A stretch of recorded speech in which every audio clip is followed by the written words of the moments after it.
ನಮಸ್ಕಾರ ವೀಕ್ಷಕರೇ, ಬೆಳಗಾವಿ ಜಿಲ್ಲೆಯ ಕಾಗವಾಡ ತಾಲೂಕಿನ ಶಿಶು ಅಭಿವೃದ್ಧಿ ಯೋಜನಾಧಿಕಾರಿಗಳ ಕಚೇರಿಯ ಭಾಗ್ಯಲಕ್ಷ್ಮಿ ಗಣಕಯಂತ್ರ ನಿರ್ವಾಹಕ ಸಿಬ್ಬಂದಿ ಸುನಿಲ್ ಮುಗ್ಗೇನವರ್ ಇವನು ಒಬ್ಬ ಸಿಬ್ಬಂದಿಯೋ ಅಥವಾ ದಲ್ಲಾಳಿನೋ ನಮಗಂತೂ ಗೊತ್ತಾಗ್ತಿಲ್ಲ.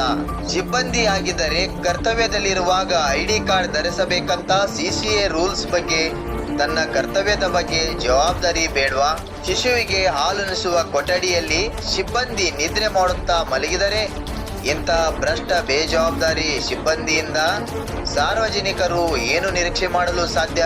ಸಾರ್ವಜನಿಕರ ತೆರಿಗೆ ಹಣದಲ್ಲಿ ಸಂಬಳ ಪಡೆದು ಮಜಾ ಮಾಡಲು ಬರುತ್ತಾರಾ? ಹಾಗಿದ್ದರೆ ರಾಜೀನಾಮೆ ಕೊಟ್ಟು ಮನೆಯಲ್ಲಿ ಆರಾಮಾಗಿ ಮಲಗಬಹುದು ಅಲ್ವಾ? ನಾಚಿಕೆ ಆಗಬೇಕು. ಶಿಶುವಿಗೆ ಹಾಲುಣಿಸುವ ಕೊಠಡಿಯಲ್ಲಿ ಅಸಹ್ಯವಾಗಿ ಟೇಬಲ್ ಮೇಲೆ ಕಾಲು ಹಾಕಿಕೊಂಡು ಮಲಗೋಕೆ ಇದೇನು ಸುನೀಲ್ ಮುಗ್ಗೇನವರ ಮಾವನ ಮನೆ ಅಲ್ಲ. ಈ ವಿಚಾರವನ್ನು ನಮ್ಮ ಹಿಂದೂಸ್ತಾನ್ ನ್ಯೂಸ್ ಕಡೆಯಿಂದ ತೀವ್ರವಾಗಿ ಖಂಡಿಸುತ್ತೇವೆ.